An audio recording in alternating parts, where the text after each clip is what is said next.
Estos son algunos casos, recordando que las anomalías del labio y paladar hendido son las más frecuentes. Todos aquí hemos estado abocados alguna vez a un manejo de estos pacientes y tenemos que recordar que pueden ser solamente compromiso del labio o compromiso de también del paladar, y que cuando vemos estos pacientes no pensemos que vienen solos, sino que vienen en el 8% anormalidades asociadas diferentes al labio, al compromiso del labio, y en un 28% malformaciones asociadas cuando hay compromiso del labio y el paladar.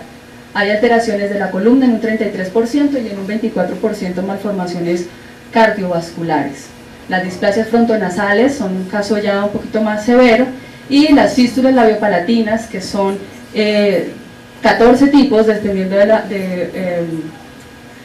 clasificación de Tessier, y esta que vemos aquí es una tipo 14, que es un caso severo que lo manejamos en el instituto. Bueno, los hundimientos craneofaciales, aquí tenemos un caso de encefalocele también. Este es pequeño, aquí lo tenemos, y aquí tenemos el encefalocele y la diapositiva con el encefalocele corregido posterior. Entonces, quisiera preguntarle al doctor Andrés Duque, ¿cuáles son las indicaciones específicas de estos pacientes en los que se diagnostica malformaciones craneofaciales? ¿Cuáles son las indicaciones y las edades adecuadas para poder operar o entrar a manejar estos pacientes? Buenas noches para todos. Me voy a parar porque está... Ahora sí. Pues son muchas las malformaciones craneofaciales. Inclusive dentro de lo que la doctora Guerrero nos habla de las malformaciones craneofaciales, yo cabría añadir las alteraciones de las disfunciones faciales del crecimiento de los maxilares, que dentro del territorio maxilofacial son también muy importantes, e incluso son muchos mayores en la población, sino que pues en nuestro medio hospitalario no las vemos tanto, porque son en muchos casos no cubiertas por el POS, pero también son muy importantes. En cuanto a las indicaciones quirúrgicas, voy a hablar así bien rápido que no tenemos mucho tiempo. En cuanto al labio y paladar fisurado, en nuestro protocolo, nosotros tenemos un protocolo que es funcional, no estamos tapando huecos, y en esto soy muy radical, y en el servicio con mis colegas somos muy radicales en que no estamos tapando huecos. Son niños que están en crecimiento, son niños que si no operamos adecuadamente en los tiempos adecuados van a crecer de una manera poco funcional, y ahí es cuando vemos pacientes que están a los 6 años con patologías clase 3 por hipoplasias de los maxilares.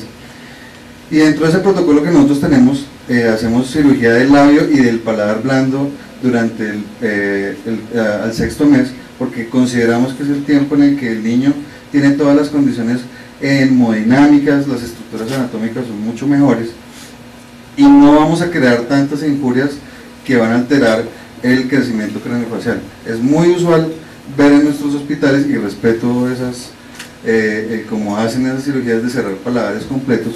En el Instituto Roosevelt, en el Servicio de Cirugía Craneal y Maxilofacial Pediátrica, no lo hacemos, hacemos los paladares en 2 tiempos, y es muy bonito ver cómo el cierre prematuro, el cierre primario del paladar blando nos hace que el paladar duro se cierre solito, y la cirugía secundaria o la cirugía del paladar duro es una cirugía que va a necesitar muy poca incisión, y solo se va a utilizar la mucosa palatina media. Si todo se pasa en la lengua por el paladar, es la mucosa más delgadita del paladar, y las alteraciones en el crecimiento facial de esos niños son muy leves o casi nulas dentro de lo que nosotros tenemos en nuestras estadísticas. Hacemos otros tiempos quirúrgicos, que es un cierre de la fisura alveolar que se puede hacer temprano o tardío entre los 5 y 6 años y a los 9 años, para cerrar la fisura alveolar, y tratamos de hacer algunos retoques de nariz y de las cicatrices en la pubertad. La idea es que estos niños no requieran cirugía ortognática con este protocolo, que no necesitemos hacer cirugías para manejar la hipoplasia del tercio medio. En cuanto a las craneosinostosis, los tiempos quirúrgicos son muy claros, que es antes del 1er año, para evitar todos las alteraciones a nivel neurológico que pueden tener estos niños. Y en cuanto a las anomalías, las otras anomalías como los síndromes de Cruzón y Apert, efectuamos varias cirugías. Dentro del primer año los avances frontoorbitarios, y a medida que va creciendo el niño hacemos distracciones osteogénicas de tercio medio facial, con lo cual tenemos una casuística bastante grande, inclusive mucho mayor, con muy buenos resultados que en servicios de Europa o Estados Unidos. Y en la adolescencia corregimos el resto de las secuelas con cirugía ortognática y la parte estética de mentoplastas y todo eso. Muchas gracias, doctor Duque. Entonces, en conclusión, creo que estamos abocados a manejar desde el punto de vista anestésico pacientes generalmente menores de 1 año y generalmente menores de 6 meses, que como todos sabemos tienen un alto riesgo de complicaciones en el momento de administrarles anestesia, tanto que sabemos que la mortalidad está aumentada en este tipo de pacientes, no solamente en los menores de 1 año, sino en los lactantes menores. Hay algunos aspectos relevantes que debemos tener en cuenta en la valoración preanestésica de estos pacientes. No sé si la doctora Sauner nos quiere hablar un poquito respecto a los aspectos importantes en general y en particular de los pacientes con malformaciones craneofaciales. Bueno, si encontramos un paciente con una craneostenostosis simple o de pronto un labio o un paladar hendido simple, la valoración preanestésica es como cualquier otro paciente pediátrico. Si tienen alguna malformación adicional, obviamente necesitamos los exámenes o las valoraciones necesarias según la malformación adicional que tenga. Entonces, por ejemplo, ya vimos que están asociados con malformaciones cardíacas congénitas. Entonces, si tiene una malformación cardíaca congénita, debemos saber cuál es la malformación que tiene en un eco reciente de estos pacientes. Nosotros en la Fundación solicitamos únicamente cuadro hemático, PT y PTT como exámenes de rutina, a no ser de que tenga alguna otra cosa asociada, y según la cosa asociada, pues pedimos exámenes adicionales. No sé si la doctora Echeverri o la doctora Vanegas tengan algún otro. Pues para completar, yo creo que una historia clínica completa de antecedentes prenatales y todo.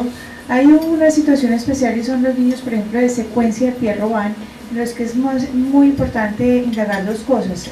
La deglución del niño es importante porque muchos tienen trastornos de deglución asociada, y los antecedentes de apnea obstructiva del sueño, que también viene muy asociada al síndrome. Esos 2 casos son importantes, uno porque hace que la cirugía sea indicación, de hecho hay que corregirles. Entonces no solamente nos estamos enfrentando a niños menores de 6 meses, sino ya más pequeñitos. A veces hemos tenido neonatos para distracciones mandibulares, que entrada a la vía era difícil, acceso venoso difícil, problemas pulmonares. Si tienen apnea obstructiva del sueño, son niños pues que de entrada ya los vamos a tener que manejar con mucho más cuidado, y de una vez requerir pues un manejo total integral en una unidad de cuidado intensivo neonatal o pediátrico. Entonces, pues la historia clínica en general, ¿cierto? Y ya lo que decía la doctora, si hay síndromes asociados, o sea, cualquier otra sospecha de alguna patología asociada, se pide el examen en particular. Pero de entrada yo creo que el hemograma y las pruebas de coagulación son importantes en este tipo de pacientes. Hay una cosa que no comenté, que yo sí creo que es importante, y es que el tiempo que hay que destinarle a los pacientes en esta valoración preanestésica es a los familiares de los pacientes, a los padres de los pacientes, es muy importante, porque, pues como dice la doctora, si estamos hablando de síndromes de apnea obstructiva del sueño, pues hay que pensar que de pronto esos niños van a quedar ventilados, y todas esas cosas deben quedar claras en los familiares, en los padres de los pacientes. Son niños de accesos venosos difíciles, de pronto necesitamos una monitoría adicional por eso, así sean procedimientos sencillos.